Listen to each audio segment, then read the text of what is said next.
Okay, so good evening, everyone. Thanks for coming. So my name is Anne-Marie Delapizzi. I am a professor of biology at Dominican University, New York. So we're in the southern part of New York State. I am currently in my second year of a two-year term, being a faculty rep on the NRHC board. And this is actually my second time as faculty rep. I was faculty rep from 2019 to, sorry, 2018 to 2020. And Name I'll turn it over is, to Sarah. oh yeah, my name is Sarah Rowe. I am a faculty member at Southern Connecticut State University. And this is my first year as faculty rep at NRHC. So I'm learning a lot from Anne Marie, and others on the executive council. And I'm excited to learn about, I've never seen the idea exchange in action. I didn't go last year. I went to whatever was going on at the same time in the other room. And so I've learned a lot and I'm excited about this format. All right, so let's see if we can get this slide to move ahead. Here we go. Okay. All right, so I want to talk a little bit about what an idea exchange is. And I have to say that the first time I went to an NRHC conference and did this, I didn't really kind of know what it was, because it's not something that you typically see at conferences, at least the ones that I had attended. So to me, what an idea exchange is a kind of a cross between two different types of presentations. It's kind of a cross between a poster and a round table, right? So in a poster, you have, your poster board set up and, people come around and you basically take them through your poster. It's you presenting, a lot of times it's your research, and a lot of it is driven by you making that presentation. Roundtable is a little bit more interactive, right? You're sitting at a table. It's more of a discussion. It's more participant driven. So you limit the amount of time that you actually present at a roundtable, and you leave it open for a lot of discussion. The idea exchange is a cross between the two, right? So in an idea exchange, you're actually sitting, you're at a table. We have some pictures in here from some of the idea exchanges. This is Kat McDonald at the NCHC in Orlando when we went several years ago, but that was her table. So you're sitting at a table, and it is, just like a poster, people are coming to your table, they're talking to you, then they're moving on to another table. But much like a round table, it's interactive, right? You want to limit, the time that you present and allow for a lot of back and forth discussion. So the idea exchange gives you a little bit more of that one-on-one time with each person that you're talking to. So it's kind of like intimate in that way, like a poster, but at the same time, it's more interactive than a poster. These are just some of the things here that, that are typically done in idea exchanges. So if you have something, innovative that you've, done on your campus with regard to honors, that's, great for an idea exchange. As I said, it's more participant driven than presenter driven.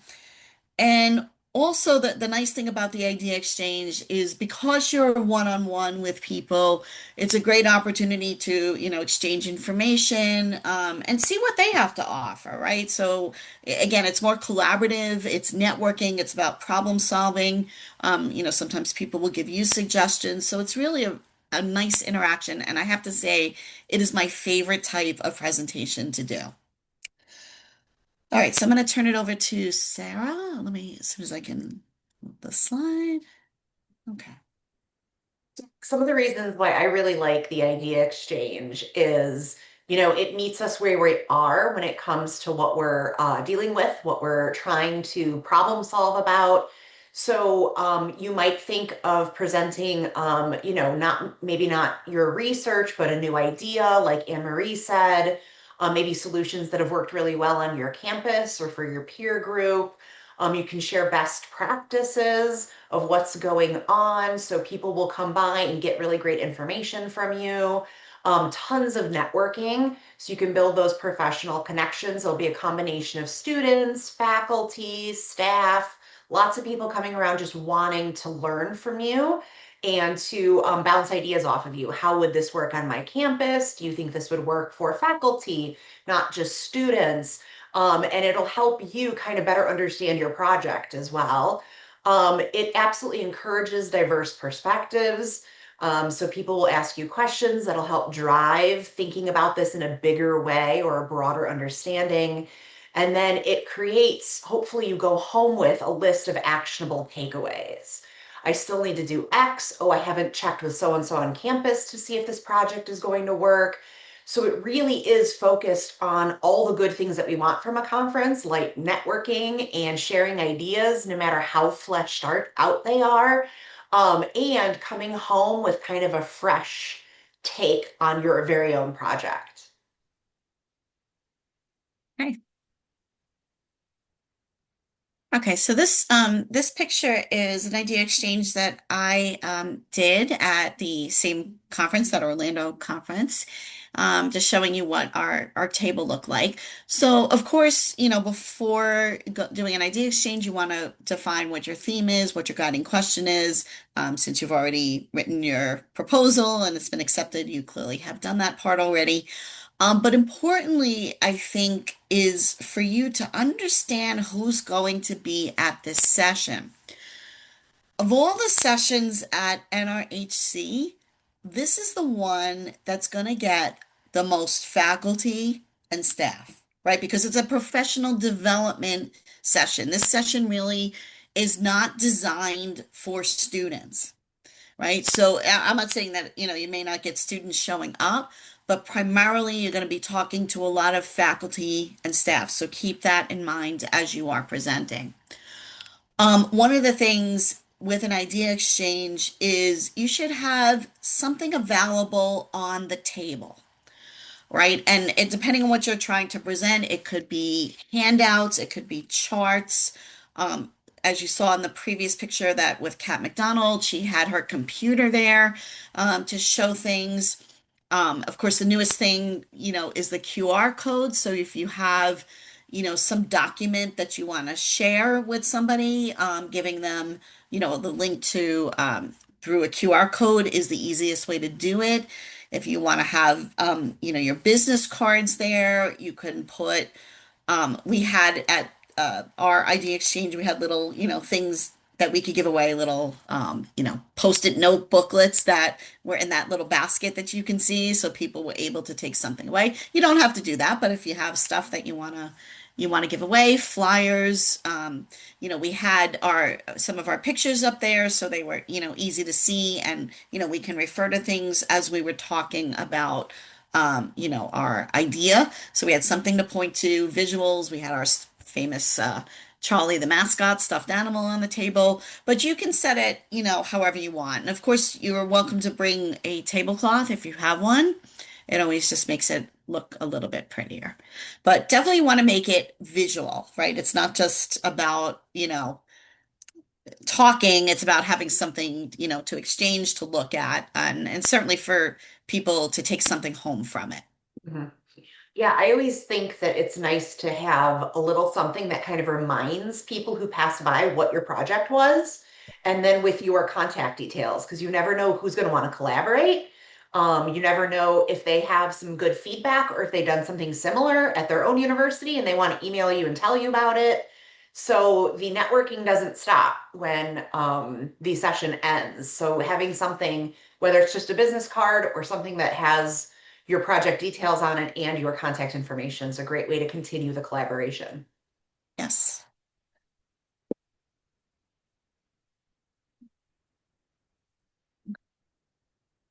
All right. So, Go ahead, Sarah. oh yeah, I was just gonna say, just for basic setup, you don't have to bring your own table, which is good, so no one has to drag a table to New Haven.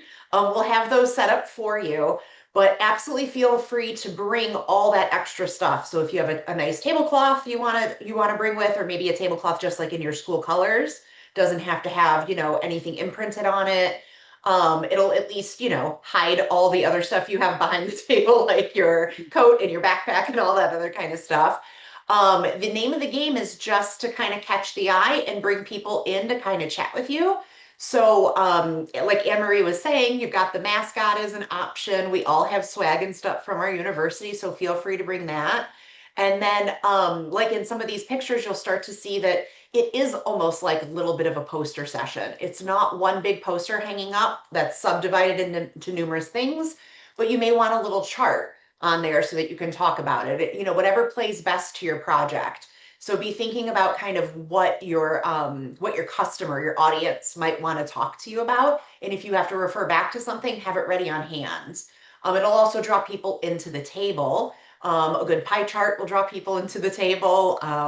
You know, questions or ideas, or at least the title of what you want to talk about might be nice to show people as well. That way, if they have no interest in what you're talking about, they can spend most of their time at the table next to you. And then the people who really want to interact with you and your project idea will be drawn into your table.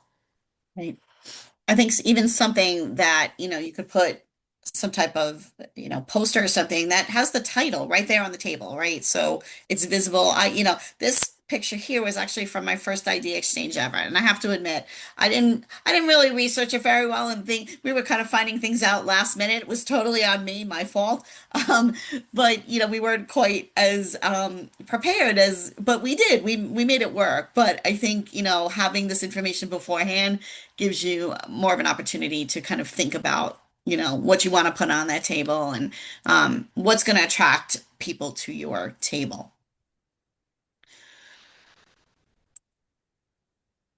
Okay, so the professional development session is going to be on Saturday. It is from 1:30 to 2:30. Please keep in mind that you're going to be in a room and there are going to be other people presenting as well. There's not only the idea exchange, but there is going to be some roundtables going on at the same time. So don't be distracted by that. You'll have your table set up.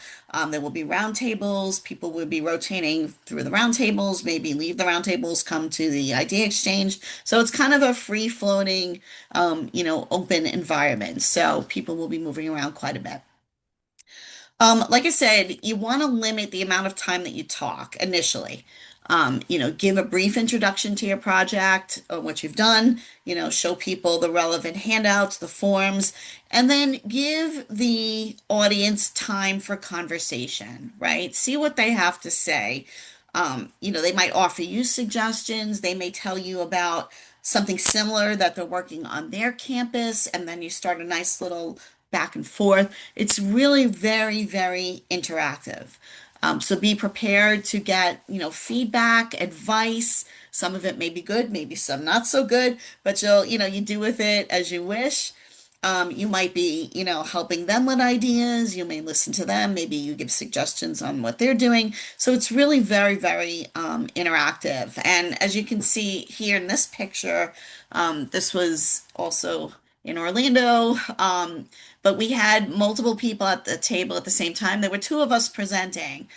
So there was me behind the table, my colleague was on the side of the table. So we were able to, engage different groups of people at the same time. Now, you may just be, one person and you can't do that, but that's totally fine. You may get, a small group hanging around and discussing, but it was a great presentation. Like I said, I absolutely love this type of presentation. Anne Marie, And that's would you good. say that the tables will be available for setup about 10 to 15 minutes ahead of time? Yeah, yeah. I would say 10 to 15 minutes because that's usually the time between sessions. So, you can get in there and, just have all your stuff ready. If it's you put the tablecloth on, get your table set up, and you should be fine. Okay, so I think it's time now for questions. If you have any questions you'd like to ask us. I don't think I have any. This was really informative. I really appreciate the overview, and I feel like I feel nice and prepared. Excellent, excellent. Like I said, my first one, I had no idea what it was. I signed up for this thing. It sounded really good, but I kind of really went into it blind and it was last minute. I'm like, oh, we need, I found out we need stuff for the table. I'm like, oh boy, But I think having the information in advance is really helpful and it'll have you think about what you want to put out. Absolutely. And I'm very lucky that my director has been to quite a few of these, but just wanted to check in and make sure everything was still the same and this is all perfect. So we're good to go. Yes. Madison, do you have any questions for us? No, you told me everything I needed to hear. I'm glad to know about the tabletop and all that. Yeah, I'm really excited. Yeah, it's like I said, it's my absolute favorite type of presentation. Yes. Okay. All right. Well, if you don't have any further questions, then you're free to log off. Thank you all for coming tonight. We absolutely look forward to seeing you in New Haven in about a month, a little over a month. So be safe, be warm, and keep out of the snow. Thank Thank you you for having both. me. Thanks, All everyone. right. Have a good night.